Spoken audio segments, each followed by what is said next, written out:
Para sa kuha ang June 10, dili gyud nako makalimtan na nga adlaw. Kaya nga naman, 4 o'clock pa lang in the morning, while waiting nga nagluto ko sa pagkaon para sa mga bata kay ma-appeal sila sa graduation. Maunalay na dunggan ako nga nag-pull out na ang atong mga security guards nga na on post sa main gate. Napadtuon ko dito sa may tower tungod kay nanay panghitabo ug nana sila nakit-an kay isa sa atong mga kauban ng mga full-time miracle workers nga na-assign nga naga-check po dito sa baba, nagpindot na sa ato ang naanay musulod diri sa tuwa sa compound. Nakita jud nako ha, kay ako mismo nakakita jud ko kay ako gid ang migawas po dito sa ilaha, nakipag negotiate sa ilaha. Naay mga kapulisan, naay CIDG, naay SAF nga naka full battle gear jud sila nga murag kanang murag girahon na jud ang sulod sa compound. Pero gina-expect na nako. Niingon sila nga nados like order nga i-arrest daw nila si pastor. Kung nga, napa mo'y dalang mga kasulatan or papelas man lang, nga pwede ninyo ingon anaon mo. Kung ingon ana mo, hulatan ninyo ang among legal counsel team, kay naapa sila karon dito sa baba. Ang inyong manggong gihimo, kay nakabalo naman kung nga daan kung unsa kay tabo po diri sa diri sa headquarters nato dire. So kay nakita man namo sa kuan kay naka-monitor man mi dito sa taas kay nakakita mig signal dito nga dito namo nakita kung unsa ang gibuhat po nila dire. So ang gihimo nila, ako gud sila giingnan, gisaymol mi ninyo. Wala mi ka panghandam. Naingon patang kuan nga naa mi dire mo serve mi sa kuan sa gusto namo sa gusto daw namo sa dili. Iano gyud nila kay arestuhon pag gyud mi. Anang ilang giingon sa ko. Ning ko well fine ako gianaan. Ning ko nga ingon pa to siya, anapay ikuan dito sa office nga nag-ingon nga, andam na mi magkuan kay signal na lang, kinahanglan, lusubo na mo kay, na daw sila time frame. Para makabuhi lang po ko sa gate para hindi ko makapugong, gianan ko nila, ginakumot-kumot ang naong. Ginatuo ko nila, ginakumot ko sa kanilang buhatan para makabuhi lang. Kaning kamot ako, ginaluba, ano bitaw. Anto pagkabuhi nako, dito na ako ginagpasa-pasa, sikuhon ang sa akong dunggan. Pagkasiko na po, dito na po ko ni kabati po ko naitadya kong sa desang tubangan daw. Oh, kaya na po ito ibinit sa kumpat sa desang sa kung sininya. Nya pagkahuman na po, mubalik po ako sa pasulod ng tataw. Dito ako giharangan, gidakingan ko, pag-blocking ako patumban na gisipa na parang kaning likod bitaw. Niya pergi pusasan pa patalikod niya dugay bitaw kayo. Nung time na yun, nagbibideo ako, sumugod na sila, naipit na kami ng isa kong kamay, kinapit ko na lang sa bakad, basta nagbibideo ako, bahala nung kung sa'yo mahitabo, nagbibideo akong ganyan. Nag-iiyakan na, mga bata, mga matanda. Nasa tabi ko yung bata na video na naipit, ang matanda na naipit, nasa tabi ko, tapos yung shield nila, yun ang itinutulak sa amin. Ako, pasalamat ko sa amahan na yung kusog na di ko ina-expect nung time na yun, na isang kamay ko lang ang nakakapit, tapos naka-video ko ng ganyan. Grabe ang tulak nila, kung makita sa video, 2 batalyon yata yung tumutulak sa amin. Habang nagbibideo ko, nagsasalita man ako na kayo dapat ang pumuprotekta sa amin. Yung isang sundalo doon, gisumbag ako dito sa gilid. Nakita ko na mga kapatid ko umiiyak, mga bata, nakikipagtulakan. At ganun po, nakiisa po ako na nakipagtulakan. At hanggang ako po ay hinablot hanggang palabas. At ako po ay isa sa mga pinusasan po nila. Nagkaroon po ng mga damage ko sa aking pong mga physical na katawan. Trauma po ako kaya kasi sawang ko nila dito. Gibuha ko nila paghuman nilingkod ko. Paglingkod ako balik-layo ko man ko sila paghuman kay gisipaan mo kong lingkod. Di sipaan ko nila ba para madul ko dito niya. Pagduol lang ko dito. Pusasan ko nila. Siya gihapon. Sa nakasugod din sila. Dugay po nila, gibuha ang pusas mo. Every time nga makitaan mo ang mga bata, maunanaan mo gila nila. Maunanaan na sa pagdako. Kaya mismo kami, matrumami, how much more sa mga bata.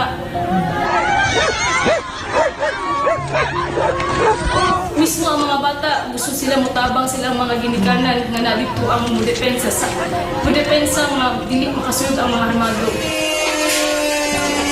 Hilak sila, moto gipakuha na mo ang mga bata tapos ito na mo sa KLC para dili gani kayo sila overtinte sa mga pulis.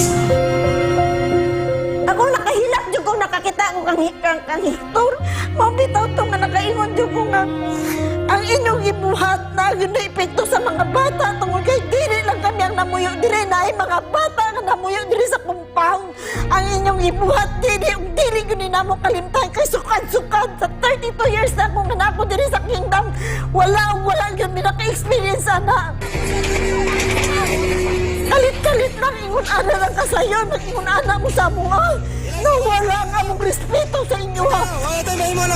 Saludo kami kikitudloan ni Pastor ng mga main in uniform mo na pagkatapos ingon ana to serve, to protect mo naman yung ibuhat sa mga gidestroy ninyo pati mga pangutok sa mga bata ang hitam na ninyo hatred.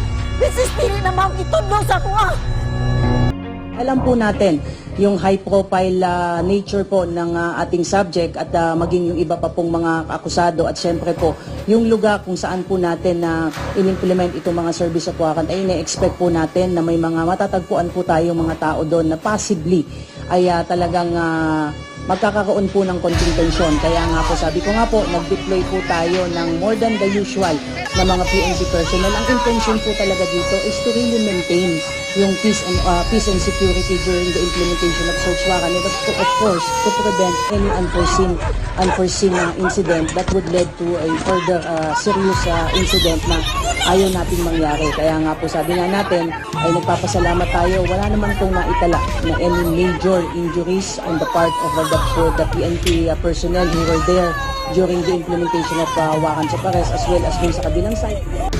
Meron po tayong na-invite sa police station na 6 na nakalalakihan at for your information also, inatak din po yung ating mga kapulisan doon. May 17 bolos po tayong na-recover doon na talagang sinaktan yung ating mga kapulisan pero hindi gumante. Ano lang nila medical man sa ito, check up. Nya pag-abot lang ito, blatter man day, wa po may kabalo nga nato day. Nya ginapasuot may katong orange nga t-shirt tapos i-picture may katulo. Wa may kabalo nga mo dito day, ang dito blatter day, nya ang katong ipangkuha lang nga sundang mo tay gi-charge sa mo daw nga may sukol daw nga gipunit ra man to na sa sa mga balay-balay. Wala yun sila nagpapugong. Isulod yun sila. Muta mga pangbunlot na nila mga bata dito, ang mga dito nga nagbarricade dito sa kanang gate nga nagigunit na dito sa mga bakal para dili lang sila makasulod. Wala gyud na ang mga bata ni Ray sa ilang mga nga sumala sa inyong gipang-confiscate nga mga bolo. Inyo di ba inyo gipangkuha ang mga bolo dito sa sakyanan? Kamo ang nanguha ato. Dili na silang dili ang mga bata ang ato, kamo ang nanguha kay pag-abot pa lang dito walay bulong nga makita dito, kamo ang nanguha dito.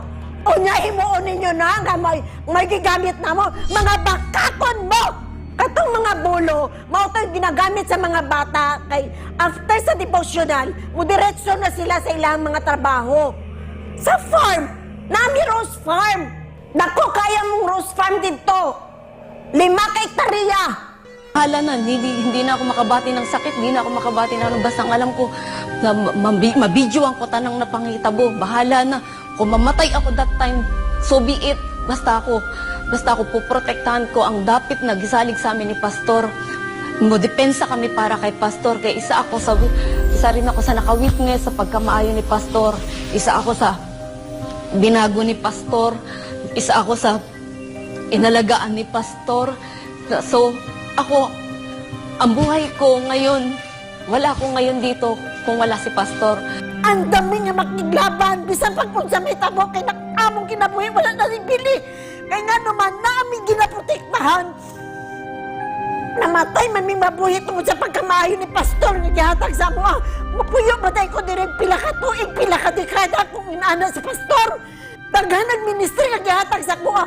Nagkatiman po kong mga bata, 12 years in the ministry sa mga bata. Wala ko kakita nga gisaktan ni pastor ang mga bata dire. Sumala sa inyong gituuhan. Wala gimaltrato ang mga bata dire. Nanargo sila dire nga gitudloan o maing pamatasan. Nanargo sila dire nga gihimo sila nga ang moral ginapataas. Nga mahimo silang example sa tibuok kalibutan nga mauni ang kingdom ministry nga gipamunuan ni pastor. Wala mi gitudloan dire. Nahimong balasubas. Nahimo namin balasubas tungod sa inyo ha. Tungod wala pa ko sa ministry, ingon ani ko ka balasubas inyo gi-recall. Wala mo'y mga batasan. Pagka maayo ni pastor inyong anaong, ang tanan niya gibuhat ni pastor, wala na nabuhat sa mga ni bisan kinsa. Kung bagang mag-akusan ko kay pastor, murang kamo na yung matarong. Kami ang nakibala kung kinsa si pastor. Dili mi magdugay diri sa ministry kung inana si pastor. Ang pagkamaayo ni pastor, dili mi mapalit bisang unsaon mi ninyo. Baliktaron man mi ninyo, palitan man mi ninyo. Pakinggapan mi sa kausa ni pastor. Tungod sa inyo, anay ko dali, tibulaan ang kingdom nation. Dili napiktuhan sa inyong ipanghimo kay nga naman. Si pastor nagtanong sa amo ang mahimog yun ming mabarog sa unsay tinuod.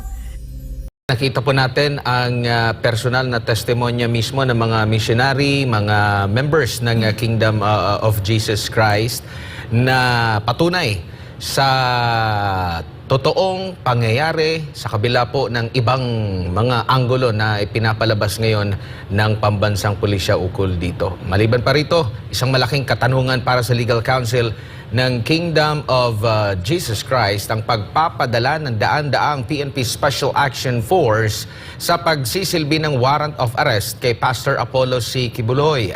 Nakapagtataka naman talaga dahil sa mga hindi po nakakaalam, ang SAF ay isang elite na puwersa ng pambansang pulisya na sumailalim sa mataas na kasanayan at ang kagamitan o armas nila matataas na kalibre. Kaya naman ayon sa legal counsel ng KOJC, bakit SAF ang kailangang magsilbi ng warrant of arrest gayong hindi naman armado ang mga misyonaryo ng simbahan?